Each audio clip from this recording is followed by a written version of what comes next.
মৃত বাবলা সরকারের শেষকৃত্যের আগে বাবলা সরকারের নিজস্ব কাউন্সিলর কার্যালয়সহ ওয়ার্ডের বিভিন্ন এলাকায় মৃতদেহ নিয়ে ঘোরানো হয়। ফুল দিয়ে তাকে শ্রদ্ধা নিবেদন করেন।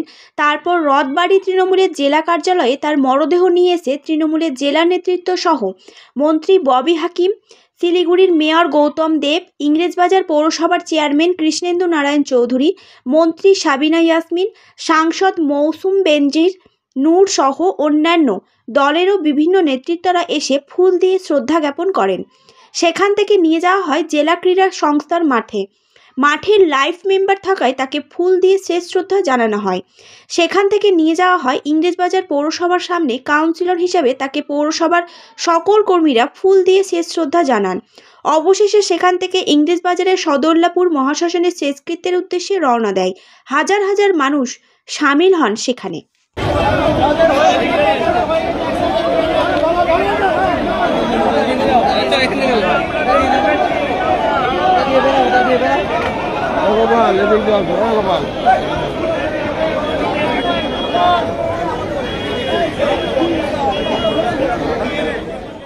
আমাদের জন্য আমরা এখনো মানতে পারছি না এরকম দিনের বেলা ওনাকে এভাবে হত্যা করা, নৃশংসভাবে হত্যা করা হয়েছে। এর পিছনে কারা আছে মুখ্যমন্ত্রী নিজেও বলেছেন, পুলিশও তৎপর, তারা দেখছেন যে ব্যবস্থা, তারা ইনভেস্টিগেশন শুরু করেছেন। দুজন শুনছি অ্যারেস্টও হয়েছে এবং যারা ইনভলভ, আমরা একটা জিনিস বুঝতে পারছি যে কেউ তো ইনভলভ আছেন, কোনো কনস্পিরেসি হয়েছে। যারা ইনভলভ তারা যাতে ধরা পড়েন এবং তাদের যাতে কড়া শাস্তি হয়, আমরা এটা সবাই চাইছি, এটাই আমাদের ডিমান্ড। এত বড় লিডার, তারপরে এখানে প্রকাশ্যে খুন হতে গেল, আপনিও একটা লিডার, এতে নিরাপত্তাহীনতায় আপনারা ভুগছেন না?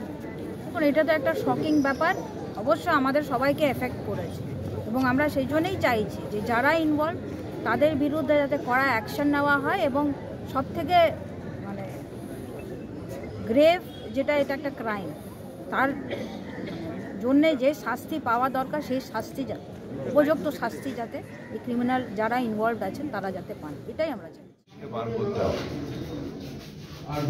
মুখ্যমন্ত্রী মমতা বন্দ্যোপাধ্যায় নিজে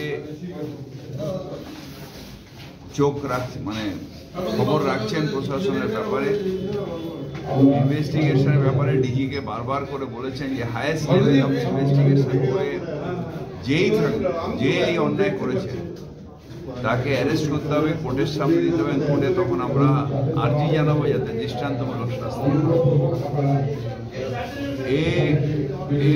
এই যে খুন, এই খুনের প্রকৃত দোষীকে খুঁজে বার করতেই হবে।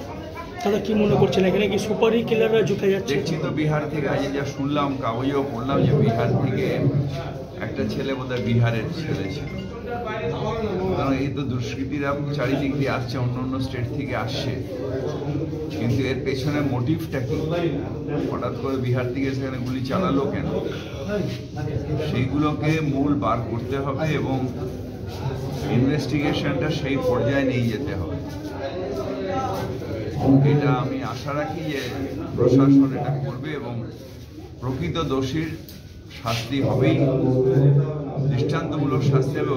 ওর পরিবারের কাছে ওর স্ত্রী চৈতালি, উনিও আমাদের নেত্রী, তাকেও আমরা কথা দিয়ে এসেছি যে আমরা প্রশাসনের তরফ থেকে এবং মমতা ব্যানার্জি নিজে এটার উপরে চোখ রেখে পুলিশকে বলবে যে হাইয়েস্ট লেভেল অফ ইনভেস্টিগেশন করে প্রকৃত দোষীকে বার করে তার দৃষ্টান্তমূলক শাস্তি দেওয়া হোক কোর্টের মাধ্যমে।